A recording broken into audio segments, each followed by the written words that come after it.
ተነስተን እንዴት አላችሁ ቤተሰቦች ሁሉ ሰላም ላይክ ሰብስክራይብ ሼር ማድረጉን ቀጥሉ። ዛሬ መካከለኛው ምስራቅ ጉዳይ በድጋሚ ነግራችኋለሁ። ኢራን እንግዲህ አሻፈረኝ እንዳለች ነው። ፕሬዚዳንት ዶናልድ ትራምፕ ዝተዋል። እንግዲህ የተለያዩ አካባቢዎችን ኢላማ ውስጥ አስገብተን ጥቃት እንሰነዝራለን የሚል ሀሳብ ሰጥተዋል። በተለይም ደግሞ የኢራን ፖለቲከኞች ሳይቀሩ ከዚህ በኋላ ኢላማ ውስጥ ይገባሉ የሚል ሀሳብ ፕሬዚዳንት ዶናልድ ትራምፕ ሰጥተዋል። ይሄ ምንድነው የሚለው በስፋትን ምንወያይበት ይሆናል። የአረብ ሀገራት ሙሉ በሙሉ ደንግጠዋል። የደነገጡት ደግሞ ኢራን ሚሳይሏን እንዴት ነው ማጨርሰው፣ ኢራን በምን መንገድ ነው ልንቋቋማት የምንችለው የሚል በግልጽ ትክክለኛ ጥያቄ በማንሳት ላይ ይገኛሉ።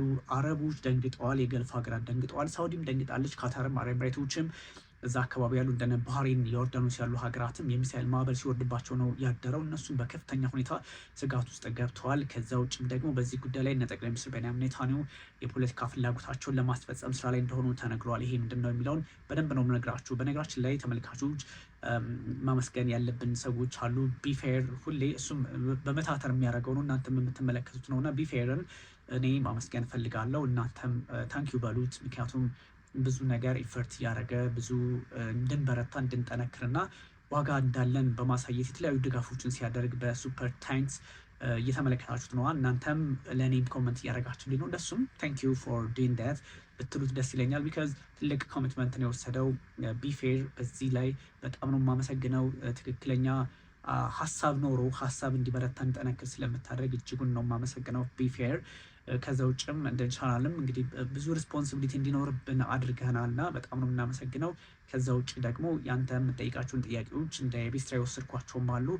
ከዛም ባሻገር እናንተም ተመልካቾች እናንተም የኔው ሰዎች ስለሆናችሁ ወንድማችን ቢፌርን ታንኪዩ እንድትሉትም እፈልጋለሁ ነው።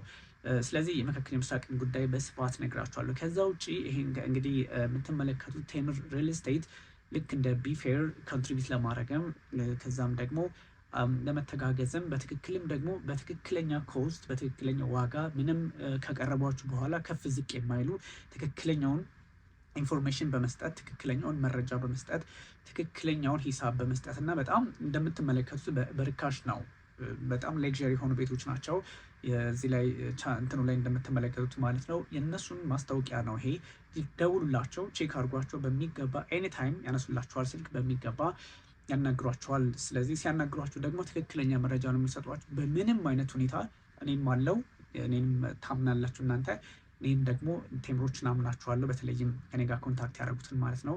ስለዚህ በዛ ልክ ማስታወቂያውን ተመልከቱት። በጣም የሚያዋጣ ለእናንተ ብትገዙ፣ በተለይ ሚድል ኢስት ስለሆናችሁ የተለያዩ አረብ ሀገራት ስላላችሁ አውሮፓም ያላችሁ ስለሆናችሁ እነ ቢፌርም ቼክ አድርጉት ለማለት ነው። ማስታወቂያውን እንሰማውና እንመለሳለን። ነገ ከ40 ሚሊዮን ብር በላይ የሚያወጡ አፓርታማዎችን ዛሬ በአስገራሚ ቅናሽ ይግዙ። በፍጥነትና በጥራት የሚታወቀው ቴምር ሪል ስቴት ሳር ቤት አደባባይ ከዳቭ ፓቭሊን ህንፃ አጠገብ አዲስ ሳይት ይዞልዎት ቀርበዋል። ቢኖሩበት የዲፕሎማት ሰፈር ቢያከራዩት በዶላር ባለ 1 መኝታ በሙሉ ክፍያ በ6.3 ሚሊዮን ብር ብቻ፣ ባለ 2 መኝታ በሙሉ ክፍያ በ8.3 ሚሊዮን ብር ብቻ፣ ባለ 3 መኝታ በሙሉ ክፍያ በ11.4 ሚሊዮን ብር ብቻ። ለየት የሚያደርገን በዶላር የሚሆን በኮንስትራክሽን እቃ ግሽበት የዋጋ ማስተካከያ ፈጽሞ አይደረግም ባችሁም ልብ ይበሉ። ሳር ቤት ላይ በዚህ ዋጋ አፓርትመንት ማግኘት አይታሰብም። ይህ ዕድል ለአጭር ጊዜ ስለሚቆይ ፈጥነው በ0942 16 42 62 ይደውሉ። እናመሰግናለን። እንግዲህ የተለያዩ ሀሳቦችን አሁን ማጋራት አለብን። እናንተ ላይክ፣ ሰብስክራይብ፣ ሼር አድርጉ። የተለየ ሀሳብ ያላችሁ ሰዎች ደግሞ በትክክለኛው ሎጂካል በሆነ መንገድ በሚያሳምንን መንገድ ይሄ በዚህ ስለሆነ ይሄኛው በዛ ስለሆነ የሚል ትክክለኛ ሀሳብ ማምጣት ትችላላችሁ። እኔም በተቻለ መጠን ምላሽ እሰጣችኋለሁ። ግን ጭፍን ባለ መንገድ ይሄ እንደዚህ ነው ልላችሁ አልፈልግም። ምክንያቱም አሁን ብዙ ሰዎች አንተ ወደ ኢራን ትላላችሁ፣ ከዛ ደግሞ በሌላ በኩል ደግሞ አንተ ወደ እስራኤል። እኔ በጣም አይማፒ ሁለቱም ስለምትሉኝ ለመሰላችሁ የሆነ ሰዓት ላይ ኢራንን የተመለከቱ መረጃዎች ልክ ሆነው ብዙ ኦዲት ላይፈልጋቸው የሚችሉ ሊሆኑ ይችላሉ። ስለዚህ ልክ ነኝ ማለት ነው ለእናንተ ደሊቨር ማድረግ ስላለብኝ ኢንፎርሜሽን። አት ሴም ታይም ደግሞ እስራኤል ደጋፊ የሆነ ሰው በእስራኤል ፖለቲካ ላይ ደግሞ የሆነ ትችት የመሰለ ነገር ሲመጣ ኦኬ አንተማ እንደዚህ የእንትን ደጋፊ። ስለዚህ በሁለቱም በኩል ነው እዚህም የምታረጉኝ። ኦፍኮርስ እናንተ ስለምታምኑም ነው ኦፍኮርስ አውቃለሁ። ከዛ አንጻር ነው ነገሮች የሚታዩ። ስለዚህ ለማንም የሚያዳላ ሳይሆን ግን ትክክለኛው መረጃ ነግራችኋለሁ። ሁሌ እንደምላችሁ ኢራን በጣም ከባድ የሆነ ውድመት ከደረሰባት፣ በጣም አስቸጋሪ ቃላት ታገግም የምትችልበት ደረጃ ላይ ከደረሰች በቃ እንዲህ ጨርሳለች ከዚህ በኋላ ያላችኋል። አት ሴም ታይም ደግሞ እስራኤልም እንደዛ ብትሆን ከዚህ በኋላ የእስራኤል አቅም በመካከለኛው ምስራቅ ተሟጧል፣ አለቀ፣ ጨረሰች የሚሆን ከሆነ ጉዳዩ ወይም ደግሞ አንድምታው እንደዚህ አይነት ከሆነ ነግራችኋለሁ ዋይናት። ስለዚህ በዛ ልክ ነው የሚሆነው። ያለውን ፋክቱን እውነታውን ማስቀመጥ ነው። ሌላ ምንም እዚህም እዛም የሚያስብል ነገር የለውም ለማለት ነው። እና ሀሳቦችን በጣም ስትረስ ማድረግ ያስፈልጋል። ስለዚህ ፕሬዚዳንት ዶናልድ ትራምፕና ሙጅተባ ኻሜኒ በተለያዩ ጉዳዮች ላይ የተለያየ አቋም የማራመድ ነገሮቻቸው ቆይተዋል። ምክንያቱም የኢራንና የአሜሪካ ግንኙነት በታሪክ ሂደትም ቢሆን አንድም ጊዜ ሰላም ሆኖ አያውቅም። ያ ማለት ከ1979 ከኢራን አብዮታዊ አብዮት በኋላ ማለት ነው። ከ1979 ወዲህ ያለው የኢራንና የአሜሪካ ግንኙነት ሁሌ የጸብ ነው፣ ሁሌ ጦርነት ነው። ከዛ ውጭ አይነት ግንኙነት የላቸውም። ምክንያቱም የገልፉን ጦርነት ታስታውሳላችሁ። ከ1981 እስከ 88 የነበረው በሁለቱ ኃይላት መካከል በኢራቅና በኢራን እንግዲህ በኢራቅና በኢራን መካከል በነበረው ጦርነት ኢራቅን በመደገፍ አሜሪካ ኢራን ላይ ጫና ለመፍጠር ሞክራ ነበረ። ግን ያኔ አያቶላ አሊ ኻሜኒ ህይወታቸውን ያጡት ፕሬዚዳንት ነበሩ፣ ዓለማዊ ማለት ነው። እንደነ ማሱድ ፔዜሽኪያን እሳቸውም እንትን ብለው ነበረ። ሙጅተባ ኻሜኒም ደሴም ታይም በዛ ሰዓት ወታደራዊ አገልግሎት ሲሰጡ ነበረ በሚገርም ሁኔታ እና እንደዛ አይነት ያላቸው ናቸው። ከዛም በኋላ ደግሞ የኒውክሌር ጉዳዮች ተነሱ። ኒውክሌር ድርድር በሚል በተለያየ ጊዜ ጫና ተፈጠረ። በተለይም ሶቪየት ህብረት መፍረሷን ተከትሎ ኢራን ላይ ያለው ፖለቲካ በተወሰነ መጠን ወይም መካከለኛው ምስራቅ ላይ ያለውን ቫኪዩም ለመሙላት በሚደረጉ የፖለቲካ ፍትጊያዎች አስቸጋሪ ሁኔታዎች ተፈጠሩና ጉዳዮችን በዛ ልክ ሲያዩ እያሰፉ መጡ። ከ2003 በኋላ ደግሞ አያቶላ አሊ ኻሜኒ የራሳቸውን የፖለቲካ አቋም በግልጽ ይዘው መጡ። አያቶላ አሊ ኻሜኒ የጦር መሳሪያ ማከማቸት አሁን የሚተኩሷቸው ሚሳይሎችን በሙሉ የተከማቹት የተያዙት ከ2003 ወዲህ ነው። ምክንያቱም ከ2003 በኋላ ያለው አይስን ለማጥፋት ወይም ደግሞ በነ ጆርጅ ደብሊው ቡሽ ዘመን በሁለተኛው ማለት ነው በጆርጅ ዋከር ቡሽ ወይም ደግሞ ጆርጅ ኸርበርት ዋከር ቡሽ የሚባለው የጆርጅ ቡሽ አባት ናቸው። የመጀመሪያ 1980ዎቹ በፊት የነበሩት ማለት ነው። ከዚያም በኋላ ደግሞ እንግዲህ ጆርጅ ደብሊው ቡሽ ከ2000 ጀምሮ የነበሩት ማለት ነው። እሳቸው ደግሞ ሁለቱም ሪፐብሊካን ናቸው፣ አባትና ልጅ ናቸው።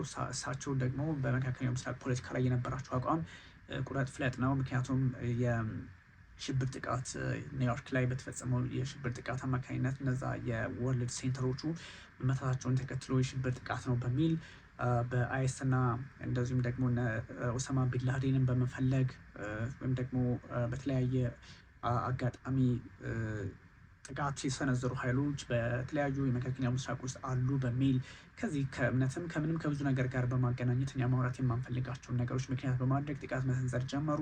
ከ2003 በኋላ እስካሁኑ ሰዓት ድረስ ደግሞ ኢራን የጦር መሳሪያውን እያጠናከረች እያበረታች መጣች እና ይህኛው አይነት የፕሮሰሳቸውን አልፈው እዚህ ላይ ደርሰዋል ማለት ነው። 2015 ላይ ተስፋ የተጣለበት ስምምነት ተደርጎ ነበረ በባራክ ኦባማ አማካኝነት። ባራክ ኦባማና የወቅቱ ፕሬዚደንት የነበሩት ሀሰን ሩሃኒ ማለት ነው። እሳቸው ስምምነት ላይ ደርሰው P5+1 የሚባለው ጀርመን፣ ፈረንሳይ ወይም ደግሞ ጀርመን +1 ናት። እንደዚሁም አውሮፓ ህብረት ኦብዘርቨር ነው፣ ታዛቢ ነው። ከዛ እንግዲህ 5ቱ ቋሚ የጸጥታው ምክር ቤት ማለት ነው ፈረንሳይ፣ ብሪታንያ፣ ዩናይትድ ኪንግደም፣ ቻይና እና ራሽያ ሆነው ፈረሙት P5+1 በሚል ማለት ነው። 2015 ላይ ተስፋ ጣለበት። ከዛ የኒውክሌሩ ማለት ነው ኒውክሌሩ ከ3.67 በመቶ በላይ ላለማበልጸግ ኢራን ስምምነት ላይ ደረሰች። ግን እሱ ነገር ደግሞ ተስፋ ቢስ ሆነና የተለያዩ ጥያቄዎች ተነሱበት። ዳይን ትራምፕ ደግሞ መጡ። እንደምታውቁት 2016 ምርጫውን አሸንፈው 17 ላይ ወደ ስልጣን ገቡ። በ18 ወጡ።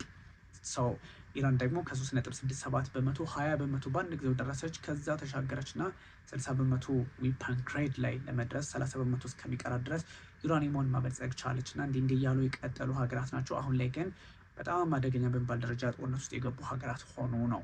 ስለዚህ አሁን ወይ አውት ምን ሊሆን ይችላል፣ መፍትሄ ሊመጣ ይችላል ወይ፣ ኮንክሉዥኑ ምንድን ነው፣ በምን መንገድ ነው ሊጠናቀቅ የሚችለው የሚለውን ብዙ ነገሮችን ማንሳት ያስፈልጋል። ፕሬዚዳንት ዶናልድ ትራምፕ ጦርነት ሲጀምሩት ኦፕሬሽን ኤፒክ ፊውሪ ብለው ጀመሩት፣ ሙሉ ጦርነቱን ሲያወጁት። ከዛ ፈገፈጉና ወደ ሆርሙዝ ሰርጥ አጥብቀው ከዛ አንድ ሀሳብ ሰጡ። ምንድን ነው ያሉት?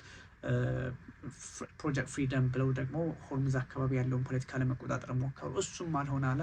አሁን ደግሞ እንደምታውቁት እንግዲህ ራስን መከላከል ሰልፍ ዲፌንስ ነው ጥቃቱ በሚል ሰጡት። ስለዚህ ሙሉ ጦርነት አወጁ። ከዛ ጠበቡት ሆርሙዝ ላይ። ከዛ ደግሞ ራስን መከላከል አሉ። ከዛ ምንድን ነው የሚያደርጉት? ወጥተው ሊሄዱ ይችላሉ የሚለውን ታሳቢ ማድረግም ያስፈልጋል። ይሄኛው እንደው ጠቅላላ ሀሳቡ ነው። ከዛ ውጭ እንግዲህ አሁናዊ ከረንት ጉዳዮችን ስንመለከት የአሜሪካን አፓች የሄሊኮፕተር መመታቷን ተከትሎ አሜሪካ ኢራን መታችን፣ ኢራን አስቸጋሪ ሁኔታዎችን እየፈጠረችብን ነው፣ ስለዚህ ኢራን ለፈጸመችው ጥቃት ምላሽ መስጠት አለብኝ በሚል በነ ካሽሚር ደሴት ላይ ከዛ በተለያዩ አካባቢዎች እዛው ሆርሙዝ ላይ ባሉት ጥቃት መሰንዘር ጀመረች።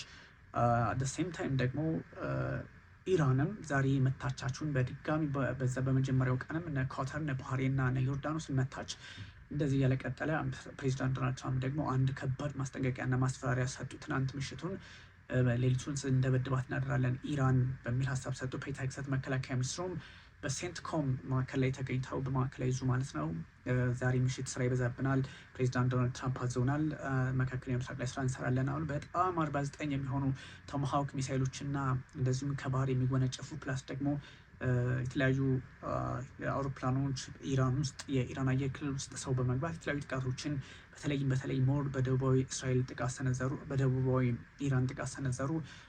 በአብዛኛው ግን የጥቃቱ እንትን የነበረው በቴህራን ኢቨን ዋና ከተማዋ ላይ 40 ኪሎ ሜትር ርቀት ላይ ሳይቀር ነበረ ጥቃት እየሰነዘሩት። እሱም እንደዚሁ ታሳቢ መደረግ አለበት። ከዛም ደግሞ በነ ሀርግ ደሴት አካባቢ በሴሪክ በሚባሉት በኪሽ በሚባሉት በጋሽም አካባቢ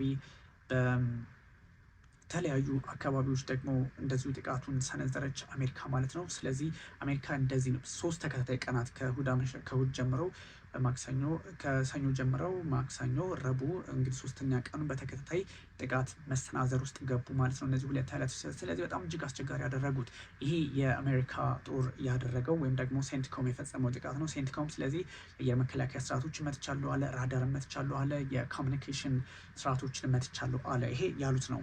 አት ሴም ታይም ደግሞ ኢራንም ከባድ ጥቃት በዛው በገልፍ ሀገራት ላይ ስታናውጣቸውን ያደረችው። ያ ማለት ሆርሙዝ ላይ 2 መርከቦች መታለች። ከዚህ በኋላ ሆርሙዝ ያለኔ ፈቃድ በእርግጥ ሊቀይዙ ይችላሉ ቶሎ በፈጠነ የሚተላለፍ ነገር የለም በሚል ሀሳብ ሰጠች። አት ሴም ታይም ደግሞ ዮርዳኖስ ላይ የሚገኘውን የአሜሪካን ቤዝ በ20 ሚሳይል አካባቢ የሚሆን በእርግጥ ዮርዳኖስ አክሽፌዋለሁ ለማለት ሞክራለች። የዮርዳኖስ አክሽፌዋለሁ ቢሉም ምናማን ማለት ነው፣ ግን በተወሰነ መጠን ከተወሰነ ጊዜ በኋላ ነው ልናውቀው የምንችለው እና ይሄ ሀሳብ መጣ። በሌላ መንገድ ደግሞ ባህሬን ውስጥ የሚገኘው ፊፍዝ ፍሌት 5ኛው ምድብ ወይም ደግሞ 5ኛው የጦር ክፍል ሊባል ይችላል። ምድብ በእርግጥ አይገልጸውም፣ ምክንያቱም በጣም ሰፊ ነው። 2.5 ሚሊዮን ስኩዌር ማይል ቦታን የሚያካልለው ኃይል ህንድ ውቅያኖስን፣ ፐርዥያን ባህረ ሰላጤን፣ ራሱን ሆርሙዝን፣ በኦማን አካባቢ ያለውን እንቅስቃሴ እንደዚሁም ቀይ ባህር ድረስ እና ህንድ ውቅያኖስ ድረስ ጉዳዮች አካባቢውን ወታደራዊ ሁኔታዎችን በመቆጣጠር የሚታወቀው ኃይል ሰፈረ ማለት ነው። ወይም ደግሞ እሱ ላይ ነው ጥቃት የተሰነዘረው። ባህሬን ውስጥ ያለው ዮርዳኖስ ውስጥም ኩዌት ውስጥም እንዲህ አይነት ጥቃቶች ተሰነዘሩ። ስለዚህ ሁለቱ ኃይሎች አሁንም ሰጥ አገባቸው እየተጠናከረ በቀጠለበት ሰዓት አረብ ሀገራት ደንግጠዋል ነው። አረብ ሀገራት የደነገጡት እነማን ናቸው ነው? አረብ አልደነገጠም ማለት አይደለም። እኔ እንግዲህ ከዚህ ቀደም በደንብ እናንተም ኮሜንት የሰጣችሁን የማሰብ የሰጠውን በደንብ የተነጋገርንባቸው ጉዳዮች ስለሆኑ ይገባችኋል በሚለው ነው። አንደኛው እና ዋነኛው በትክክልም ሀሳቡን ለመግለጽ የሚያስገድደው እና የፖለቲካ መንገዱን በተለየ አቅጣጫ ሊያሳይ የሚችለው የነ ፕሬዚዳንት ዶናልድ ትራምፕ አቋም መለሳለስ ሳይሆን እየጠነከሩ መሄድ ኢላማ እያደረግን እንሄዳለን። እንዲያውም ከዚህ በኋላ የኢራንን ፖለቲከኞችም ሳይቀር ኢላማ ውስጥ ለማስገባት ፍላጎት አለን የሚል ሀሳብም እንደዚሁ እየተነሳ እንደሆነ ከኦቫል ኦፊስ አንዳንድ መረጃዎችን የተመለከተ ነው። ግን ይሄ ላይሆን ይችላል። ምክንያቱም ራሳቸው ፕሬዚዳንት ዶናልድ ትራምፕም ላይ በአያቶላዎቹ አማካኝነት የተለያዩ ችግሮችና ጥያቄዎች ላሉባቸው ማለት ነው እና በጣም ፖለቲካሊ የተወሳሰቡ ነገሮች አካባቢዎች አሉ። ይሄን እንዴት መፍትሄ መስጠት አለብን የሚለውን ለፕሬዚዳንት ዶናልድ ትራምፕም እንደዚሁ መስራት አለባቸው። ግን ይሄኛውን ለማድረግና አስቸጋሪ ሁኔታ ሙሉ በሙሉ ለመዝጋት በመካከለኛው ምስራቅ ያለው ሁኔታ በኢራንና በአሜሪካ ላይ ብቻ የቆመ አይደለም። እዛ አካባቢ ያሉ ሀገራት አሁን ገልፎቹም እየተመቱ ነው። ገልፍ ሀገራት ማለት በተለይም ጂሲሲ ገልፍ ካውንስል ኮርፖሬሽን የሚባሉት የባህረ ሰላጤው ሀገራት ትብብር የሚባለው እነማን ናቸው ከተባለን በጣም በነዳጅ የናጠጡ ሀገራት ናቸው። እንደነ ሳውዲ አረቢያ፣ እንደነ አረብ ኤምሬቶች፣ እንደነ ካተር ኦፍኮርስ የመሳሰሉ ሀገራት ናቸው። እነ ኩዌት፣ ባህሬን፣ ዮርዳኖስ ዴር 6 እነዚህ 6 ሀገራት ናቸው። ስለዚህ እነዚህ 6 ሀገራት ደግሞ አሁን የራሳቸውን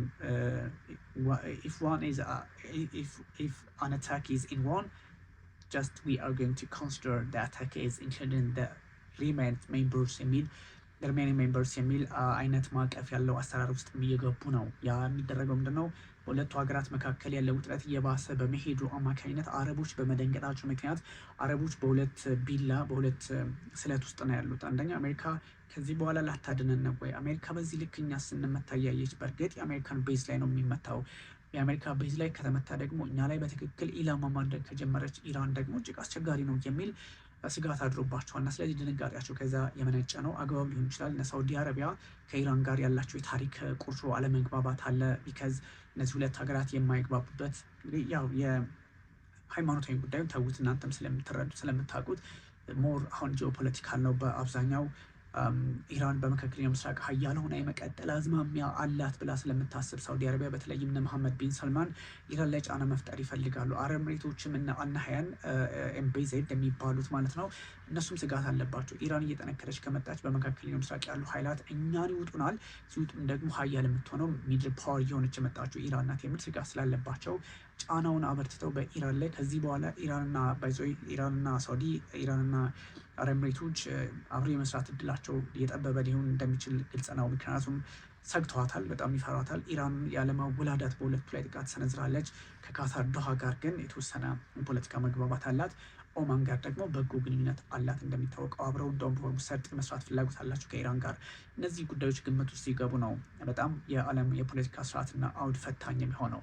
ሰው ማን ምን አለ የሚለውም እንደዚሁ ታሳቢ መደረግ አለበት። ግብፅም የተከታታይ የተሰነዘሩ ጥቃቶችን አውግዛለች። ያወገዘችው ግን አሜሪካን አይደለም ኢራንን ነው። በግብፅም ቢሆን አፋውጥታ በኢራን በነ ዮርዳኖስ እና በነ ኩዌት ላይ በነ ባህሬን ላይ የተሰነዘረውን ጥቃት አውግዛለሁ፣ ይሄ ሉዓላዊ ክልላቸው ነው ብላለች ግብፅ። እንግዲህ አሜሪካ ግን የኢራንን አየር ክልል ጥሳ ገብታ ስደበድብ ግን እንደዛ አላለችም። እና ኦፍኮርስ በዓለም ፖለቲካ ላይ ትንሽ አቅም አላቸው ተብሎ የሚታሰቡ በዛ ልክ ጉዳያቸውን ያሉ፣ አንዳንዶቹ ደግሞ እንደምታውቁት በፖለቲካው ሂደትም ቢሆን ብዙ ነገሮችን ታሳቢ ሊያደርጉ የሚችሉ አገራትም አቅማቸው የሚፈተንበት እንደሆነ ይታወቃልና አንዳንድ ሁኔታዎችን በዛ ልክ ማየት ያስፈልጋል ተብሎ ይወሰዳል። ግን በዓለም የፖለቲካ ስርዓትም ሆነ አውድ አንዳንድ መፍትሄ የሚያስፈልጋቸው ጉዳዮች ሊኖሩ ቢችሉ ፕሬዚዳንት ዶናልድ ትራምፕ አብረን መስራት ነው፣ በመካከለኛው ምስራቅ ቡር ኢን ሚድል ኢስት ኢዝ ሊሚትድ የሚል አይነት አቋም ፕሬዚዳንት ዶናልድ ትራምፕ አራምደዋል። ያ ማለት ትራምፕ በመካከለኛው ምስራቅ እንግዲህ በጥባጯና አሸባሪዋ አገር ከዚህ በኋላ ተሸኝታለች ብለዋል። ግን እሷ የተጠናከረች ሚሳይሏን እየተኮሰች ነው እና በጣም ይሄ ስዊፍት አክሽን ተቀይራለች። በተለይም ደግሞ የሚሰነዘርባቸው ጥቃት በጣም አስቸኳይ ምላሽ በመስጠት የምትታወቅ አገር እየሆነች በመምጣቷም አንዳንድ ሁኔታዎችን እነ ፕሬዚዳንት ዶናልድ ትራምፕ አቅለው ባይመለከቷቸው በጎ ነው የሚሉ መረጃዎች ይወጡ ይገኛል። ያም ሆኖ ግን ማን ምን አለ በሚለው ግብጽ ማውግዛለች፣ ካታር ማውግዛለች፣ አረብ ኤሚሬቶች ማውግዘዋል። ፕላስ ደግሞ ሳውዲ አረቢያ ማውግዛለች። በዋነኝነት ግን የአረብ ኤሚሬቶች ግሬተር ትንብና ኤስር ትኑብ በሚባሉ እዛው ሆርሙዝ አካባቢ በሚገኝ ደሴቶች ላይ አይግባቡም ኢራንና አረብ ኤሚሬቶች። ከዛ አንጻር ትንሽ ፖለቲካዊ ግርታ ሊፈጥር ይችላል። ይህ ጉዳይ ወዴት ሊመጣ ይችላል? ወደ መካከለኛው ምስራቅ ብቻ አይደለም፣ ወደ ቀይ ባህርም እየመጣ ነው። ወደ ቀይ ባህር የመጣው ደግሞ በሁቲዎች አማካኝነት ነው። ሁቲዎች ከኢራን ጋር ከአሜሪካ ጋር ከእስራኤል ጋር ግንኙነት ያላቸው መርከቦች አላሳልፍም በሚል ማለት ነው። ተመልካቾቻችን በጣም ራፓፕ ያሉ መረጃዎችን የነገርኳችሁ፣ ሌላ ጊዜ ደግሞ ሲንግል የሆኑ ፖይንቶችን ይዤ ነጥቡን እያስቀመጡ ነግራችኋለሁ። በጣም ስለምትመለከቱን እጅጉን አመሰግናችኋለሁ። ቢኒያም ካሴ ነበርኩኝ። ታንኪዩ